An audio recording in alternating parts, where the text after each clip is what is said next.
सबको नमस्कार। मंच पर मेरे साथ सीए यमल व्यास जी चीफ स्पोक्स पर्सन है, जुबिन अशारा जी को कन्वीनर मीडिया के, स्पोक्स पर्सन जैनिक वकील जी, हितेंद्र पटेल जी, रजिका जी और प्रेरक शाह जी और श्रद्धा राजपूत जी। साथ में बैठे हुए हमारे पार्टी के प्रवक्तागण और मेरे सामने पत्रकार बंधु, आप सबको मेरा नमस्कार। चुनाव के संदर्भ में हम सब प्रधानमंत्री सहित देश भर में हर जगह जाकर के पिछले 10 साल में हमारे सरकार प्रधानमंत्री जी के नेतृत्व में कितने जनता के हित में कामकाज किए हैं, वो ग्राउंड में, जिसे हम बार बार बोलते हैं, सैचुरेशन लेवल तक पहुंचे हैं। एक आध स्कीम में सैचुरेशन से थोड़ी ही दूर पीछे हैं, हाँ वो भी हम अचीव कर लेंगे। इंक्लूसिव ग्रोथ जो बोला जाता है कि गरीब, पिछड़ा, वंचित, शोषित लोग को जो हम अच्छा काम करके उनको भी एम्पावर करना, एंटाइटलमेंट नहीं, एम्पावर करके उनको भी सभी विषयों में उनका आकांक्षा पूरा करने के लिए जो एक्सेस चाहिए उनको, उनके बच्चे के स्कूल, उनके सीनियर बुजुर्ग जो परिवार में है उनको मेडिकल फैसिलिटी का, या परिवार के लिए बेसिक खाना के लिए अनाज, इन सभी विषयों को देखभाल करते हुए घर, शौचालय, पानी, रसोई गैस सब उनको पहुंचे।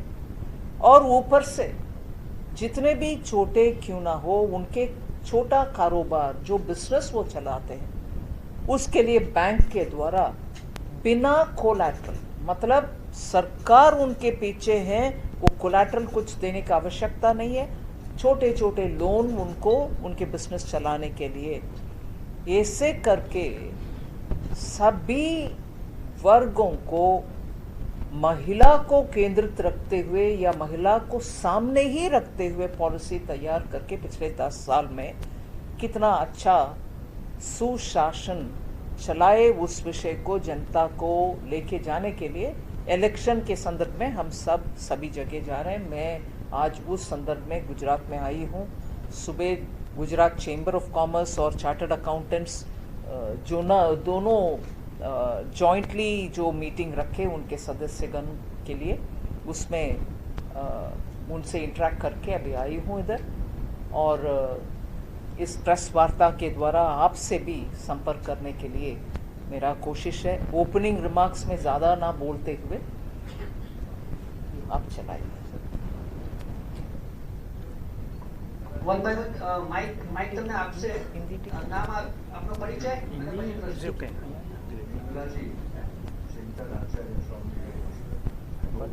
One of the oldest who I know, not in age, in terms of experience and being present in media. I've seen you for a very long time. So, my question is about Mr. Patala Srinivas's intervention over some of the issues. Actually, how do you take those statements as one more thing I would like to ask? Elon Musk has postponed his meeting called Tesla. Now he's deciding to come over India under your hand. So, the expectation that he has definitely about taxation and all. So, how the government of India and especially the finance minister looks at this issue and how they are going to solve this issue about the negotiation between Tesla and the state of India. See, policy is made in India to attract investment. I'm answering your second question first. Policy is made in India to attract investments. We want manufacturers, investors to come to India and produce not just for India but also for exporting from India. सो भारत में हम manufacturers को भी, investors को भी आकर्षित करने के लिए जितने भी पॉलिसी हम करेंगे, पॉलिसी के तहत करके सबको अट्रैक्ट करने के लिए कोशिश करेंगे। और जब बड़े बड़े कंपनियां इंटरेस्ट दिखाते हैं भारत में आने के लिए, they want to come to India, we'll certainly do everything to make sure that we make it attractive for them to come here and invest. So in that process, if there is anything to be discussed, we'll certainly discuss. But whatever we do, we have done it through policy. And that has helped, especially after China plus one started being a concern for many industry here, for many fields or experts in domain areas. We have tailored policies in such a way that we are making India an attractive destination both for manufacturing and for services. We'll continue keep doing that. And as regards your first question on comments coming from any quarter, we answer. So whether it is electoral bonds or whether it is going to be election, I keep answering these questions.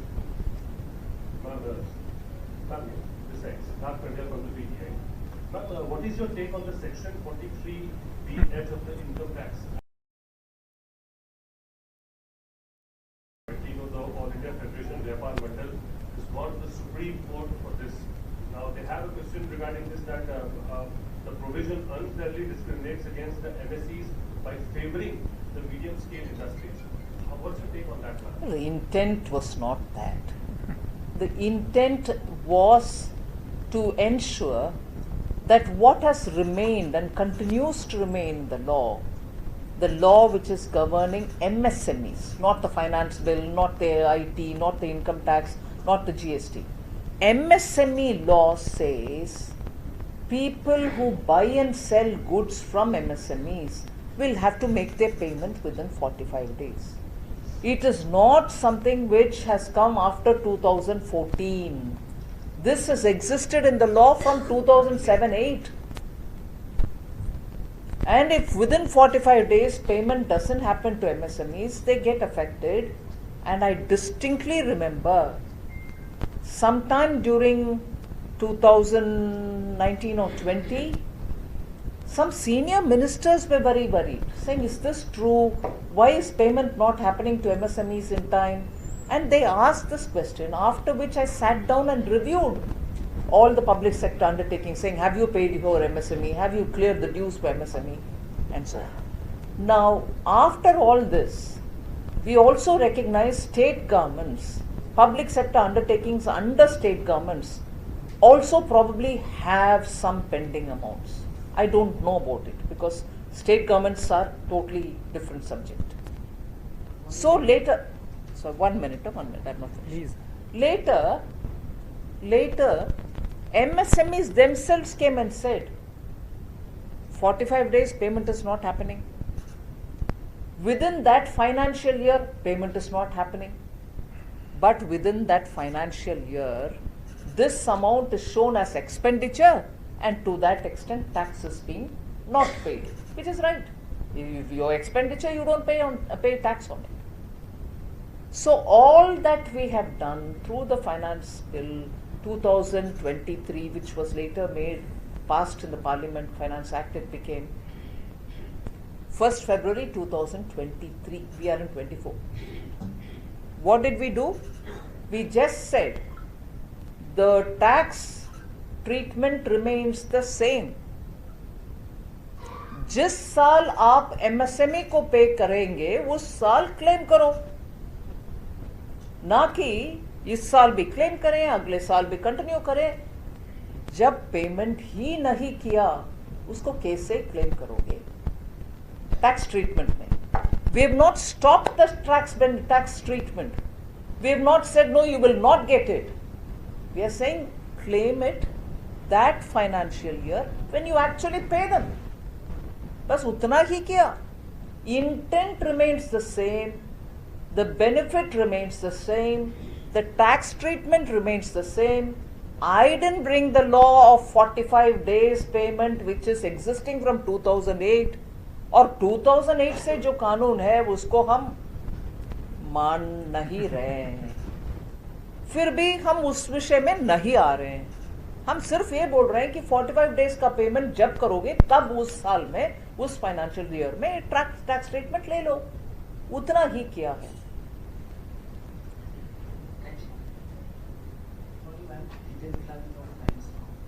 Ma'am, Telangana CM ने times now पर interview देते हुए कहा है कि योगी का जो सनातन पर दिया हुआ स्टेटमेंट है वो परमिसेबल है। क्या आपको लगता है कि इंडिया अलायंस में ये एक और छूट पड़ चुकी है का स्टेटमेंट परमिसेबल है और इस तरीके के बयान उनको नहीं देने चाहिए? वो कांग्रेस के मेंबर है ना, कांग्रेस इंडी अलायंस में एक मेंबर है ना। सो विषय ये है कि इंडी अलायंस एकजुट नहीं है, ये बार बार एक एक राज्य से दिखाते हुए हम इस चुनाव में आगे बढ़ रहे हैं। सो ऑपोजिशन एकजुट हो गया, इंडी अलायंस है, बातों में भी नहीं रहा। और अगर वो स्टेटमेंट जो मंत्री तमिलनाडु से उदयनिधि जी बात किए हैं उससे कांग्रेस सहमत है, तो कांग्रेस के चीफ मिनिस्टर तेलंगाना का बयान ऐसे क्यों आएगा? इंडी अलायंस में मतभेद खूब है, क्रिटिकल इश्यूज के ऊपर है, इसीलिए वो अलायंस जमा नहीं है। नाटक कर रहे हैं कि अलायंस हमारा वगैरह। अगर एक ही प्लेटफॉर्म में बैठकर बात करते हैं, सिर्फ ये बात करते हैं मोदी जी को कैसे हटाना, बस इस देश को कैसे आगे ले जाना, उनका प्रपोजल क्या है, वो क्या क्या करना चाह रहे हैं इस देश के भलाई के लिए, और जब 2047 डेवलप्ड इंडिया हम चाहते हैं उसके लिए वो क्या करने वाले, ये सब के ऊपर उनका ध्यान नहीं है। So more and more statements Congress या बाकी सब अलायंस मेंबर्स में जो आता है वो सब इसी मतभेद को खुलासा करते हुए ही आ रहा है। और ऊपर से मैं याद दिलाऊं आपको, बिहार में, उत्तर प्रदेश में, कहीं और में केसेस है उनके ऊपर।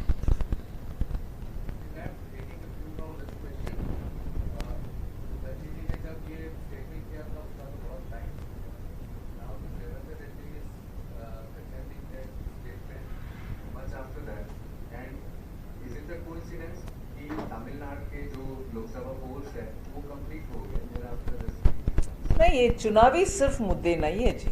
तमिलनाडु के राजनीति में मेरे बचपन, मेरा पैदावार सब उधर ही हुआ। तमिलनाडु के राजनीति में, द्रविडियन पॉलिटिक्स में, ये हिंदुओं के ऊपर और सनातन धर्म ये शब्द को उपयोग करते हुए हमला पूरे 60 साल से हम देखते ही आ रहे हैं। ये चुनाव के समय ज्यादा होगा, but through out the year ये जारी है। उधर अवमानना जितना भी उधर होता है, हिंदी के ऊपर होता है, हिंदू के ऊपर होता है, देश के हित में जो बातें होते हैं, नेशनलिस्टिक स्पिरिट में, उसके खिलाफ होता है। तमिलनाडु में ये बार बार हम सुन रहे हैं। से चुनावी ऑफ कोर्स मुद्दा उनके लिए है, मगर ये अवमानना पूरे साल में हम सुनते आते हैं। अतुल भाई,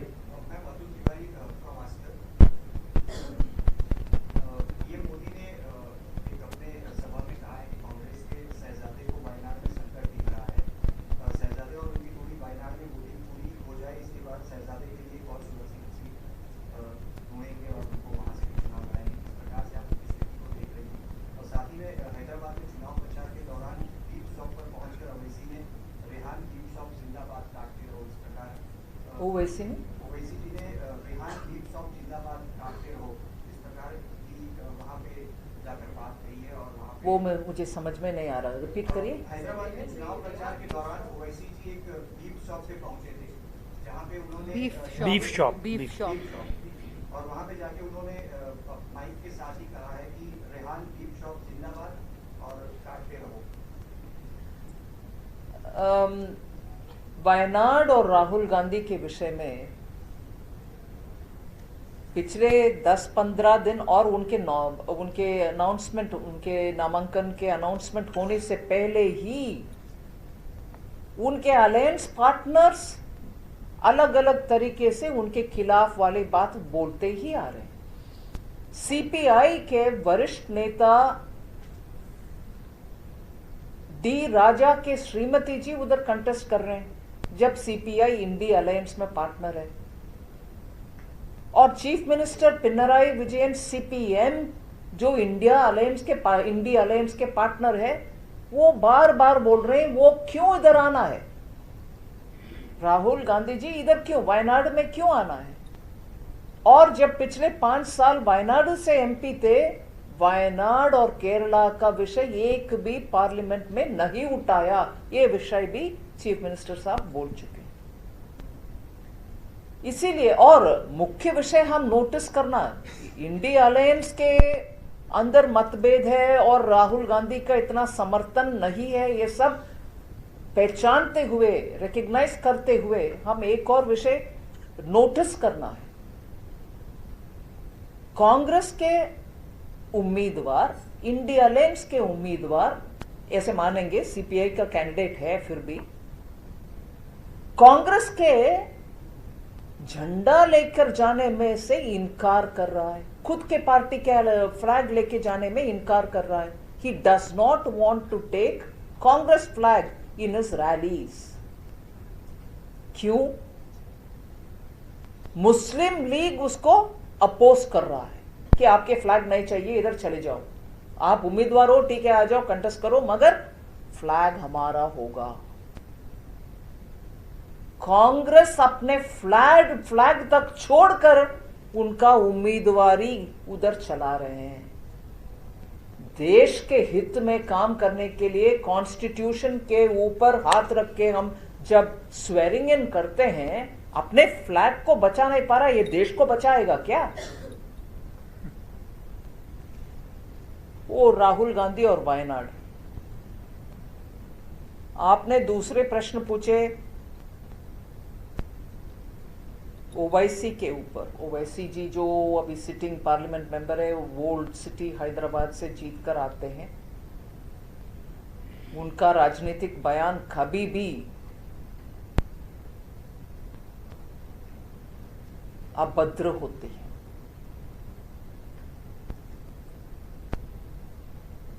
मुझे आश्चर्य नहीं होता ऐसे बयान उन्होंने दिया। सांसद भी असदुद्दीन ओवैसी जी भी और उनके छोटे भाई भी जो एमएलए हैं उधर, ऐसे ही एक्सट्रीम भाषण देने में माहिर है। इसलिए मुझे आश्चर्य नहीं होता ऐसे बयान आया। पायल ने Ma'am, you've been going around the entire country and obviously the Prime Minister has also been saying कि अगली बार 400 पार, but the Gandhi sibling seems to be seeing that you will wrap up at 150 or 180. They say that that number can only be exceeded if the EVMs come to your support like always. I want to ask them, being in opposition, did they manage to have the EVMs with them for winning Karnataka, for winning Telangana, for winning Himachal Pradesh? They are mortally scared now that the BJP is coming back and coming back with huge majority. So they've already started doing a twofold campaign. Create this narrative that no, they are not getting more than 150 so that people can be confused, saying, oh really, BJP probably will not get more than 150, when they themselves will not probably cross 100. But look at their, audacity to put out saying BJP will not get more than 150. So one is out of fear of losing and losing badly, they want to put this narrative out so that people can be confused. No, people are not confused. People are not going to be confused. Second, on the EVMs, it's no longer even worthy of discussion. Even the Election Commission has gone repeatedly to prove that the EVMs cannot be hacked. They've said this before the Supreme Court. The Election Commissioner, the Chief Election Commissioner, has said it is a settled case. It's been repeatedly proven. So when this hypocrisy exists, that when it is going in favor of Congress, I'll accept the EVMs. But when it goes in favor of BJP, I'll say it is hacked. Is making a joke of what they are saying. People are not going to take them seriously if they go about doing this.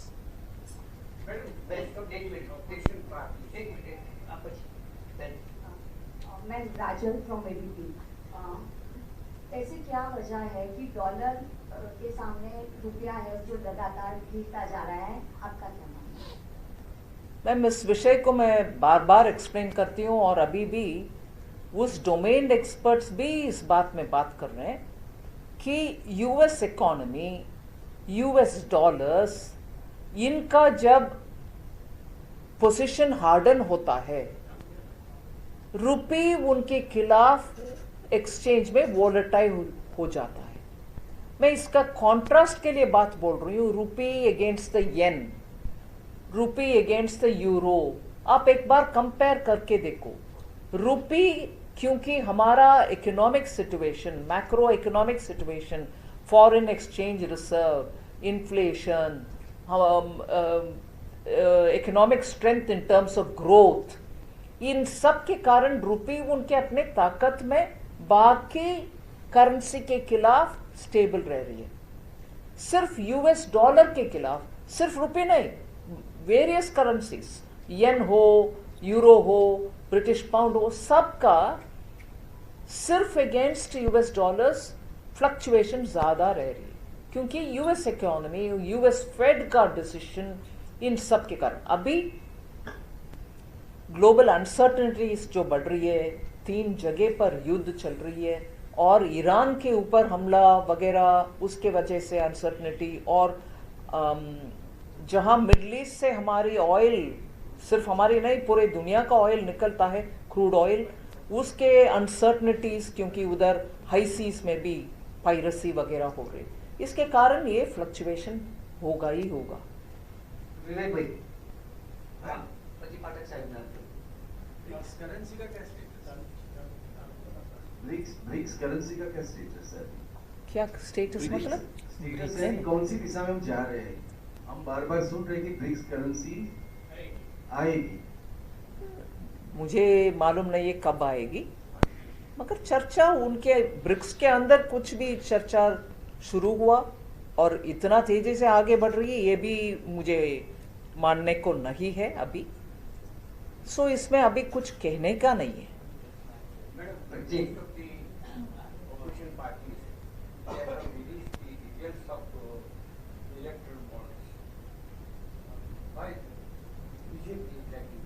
Sorry, please say that again. आप mic कैसे रखिए ना।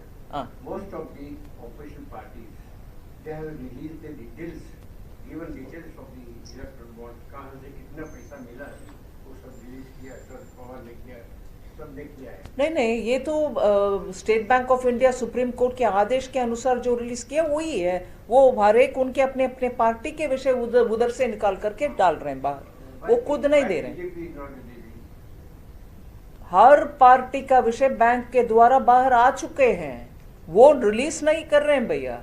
वही जो state bank ने दिया है उसको सामने रख रहे हैं, और इसमें कोई एक पार्टी पीछे है आगे है ऐसे कुछ नहीं है, सब विषय खुलकर बाहर है। इसके अलावा मैं ये भी जानकारी दूं, हर पार्टी इलेक्शन कमीशन को हर साल उनके अकाउंट देना ही पड़ता है। इलेक्शन कमीशन के पास हर पार्टी देता ही है। सो कोई बीजेपी पीछे है बाकी सब आगे हैं ऐसे कोई कुछ नहीं है, सबका विषय खुलासा है, सब देख पाएंगे। केजे जी, मैं अर्पण कायदावाला फ्रॉम सी मीडिया। मैं अभी कुछ ही दिनों पहले मिनिस्ट्री ऑफ डिफेंस ने कुछ डेटा रिलीज किया है कि 2014 से लेकर अभी तक जो एक्सपोर्ट हो रहा है मेक इन इंडिया के तहत, कल जब ब्रह्मोस भी अपनी रिफाइंस पहुंच चुकी है, अब तक भारत की पहचान इंपोर्ट कंट्री के रूप में थी डिफेंस के मामले में। तो कितना फायदा देश को हो रहा है और आपके बजट पर उसकी क्या असर हुई, कितनी इनकम हो रही है? नहीं, ऑलरेडी डिफेंस मिनिस्ट्री से आए हुए डेटा बोलता है 23,000 करोड़ एक्सपोर्ट के वजह से, डिफेंस एक्सपोर्ट के वजह से कमाई हुआ है। और इसमें एक विषय, अगर वो चीज हम एक्सपोर्ट कर रहे हैं, हम इंपोर्ट करने का भी फिर आवश्यकता नहीं होता। क्योंकि वही चीज अगर हमारी इंडियन आर्म फोर्सेस में उसको चाहते हैं तो इंपोर्ट करने के बजाय इधर से ही प्रोक्योर कर सकते हैं। इंपोर्ट बिल भी कम होगा, एक्सपोर्ट अर्निंग्स भी ज्यादा हो रही है। इसलिए आत्मनिर्भर भारत डिफेंस में एकदम अच्छा सा शुरुआत हो चुका है। डिफेंस प्रोडक्शन, क्योंकि प्रधानमंत्री मोदी जी ने 2 जगह पर डिफेंस कॉरिडोर का बिछाया, तमिलनाडु में और उत्तर प्रदेश में। दोनों जगह भारत के ओन इन्वेस्टमेंट भी और विदेश में से इन्वेस्टमेंट जो आ रही है डिफेंस प्रोडक्शन के लिए भरपूर आ रही है, और इसके असर छोटे छोटे उद्योग जो उसके आसपास में रहते हैं वो एंसिलरी यूनिट, ऐसे एंसिलरी यूनिट्स हो रही है, वो मैन्युफैक्चर कर रहे हैं कंपोनेंट्स को और एक्सपोर्ट भी कर रहे हैं, हमारे लिए भी प्रोड्यूस कर रहे हैं। बहुत ही अच्छा पॉजिटिव असर है इसका। Hello ma'am, Sohini here from Indian Express. This is regarding the electoral bond. So you gave an interview where you mentioned that there are plans to bring electoral bond back with certain changes and after consultation with certain stakeholders. So in this specifically, who are these stakeholders? No, 1 minute, ma'am, 1 minute. I gave an interview and I wish you read that interview more for particular words that I've used. I didn't say we have a plan to bring. I was asked, would you want to do something on it? I said, if we have to do it, we will certainly have to see how all the stakeholders are going to give us our inputs. It should certainly be better than what this electoral bonds were. This was much better a step than what was prevailing earlier, where there was no regulation, no law, no nothing governing, it was free for all. This brought in a certain transparency in that both the bond buyer and the redeemer are putting their monies into the bank account. As a result, it brought a clear cut thing that it is not cash which is being transacted, it is money which is going into the account. And therefore, if in future we have to do something, we will have to do it after consultation. That's how far I went. I didn't say there is a plan with me. I didn't say I'll consult so many different stakeholders and not others. Nothing was specific. You mentioned about shell companies being one of the I was asked about shell companies. I said, yes, it's not right for shell companies or companies which are not making profit to contribute. We have to keep this in mind. I also said that, yes. कमल भाई कमल sir, मैं दक्षिण गुजरात में मेरा question यही है कि इस चुनाव में इकोनॉमिक्स तो ग्रो हो रही है, इसके सामने महंगाई और बेरोजगारी बहुत ज़्यादा बढ़ गई है. Just you compare the 2014, that time the dollar cost is 67 rupees and the now 83 rupees and 50 paisa. And suppose if you see all the currency, तो अपना जो रुपया जो है वो वीक हो रहा है. आइदर किसी भी करेंसी के सामने देखिए तो अपना रुपया जो वीक हो रहा है और महंगाई और बेरोजगारी बढ़ रही है. एक What बात is it? आपने महंगाई. Oh, महंगाई. Okay, okay. महंगाई और बेरोजगारी बढ़ रही है. तो इसमें इस चुनाव में ऐसा कोई इश्यू भी आप नहीं लेके आए कि और महंगाई कम करेंगे या बेरोजगारी को कुछ कम करेंगे, ऐसा कुछ आप लेके नहीं आए. मैं मानती हूँ आप पॉलिटिकल पार्टीज जो विषय उठा रहे हैं उसको आपके प्रश्न के रूप में प्रश्न इधर पूछ रहे हैं, ना कि आपके अपने ओपिनियन. सो नहीं, ठीक है, ठीक है. No, I am asking you, don't get offended. I am asking you. I am saying probably you are putting a question which opposition is saying. Now you are saying no, it's not opposition, it's my opinion. Let me humbly tell you, it's not right. Let me humbly tell you what you're saying is not right. Why? Inflation has not crossed the tolerance band under Prime Minister Modi's 10 years. You please take the data and see it. Not 1 month has it crossed. Probably just 1 month it crossed narrowly, but it has always been under the tolerance band. Whereas earlier, because you brought in rupee value in 2014, I want to tell you this. Rupee value, whatever maybe it was in 2014, you were a fragile economy. You were under, if there is a list of 100 economies, and the bottom economies are all fragile, you were within 5 in that bottom, नीचे से 5वीं, उस समय आपके currency जो भी value है भाई, उसका क्या महत्व है? इकोनॉमी शर्मरा रही है, उस समय करेंसी का वैल्यू के बारे में कोई कुछ सोचता नहीं है। इस देश में क्या उम्मीद रख सकते हैं, नहीं रख सकते हैं, वही था सोच उस समय। उससे हम इतने कड़ी मेहनत के बाद टॉप 5 में एक हो गया है।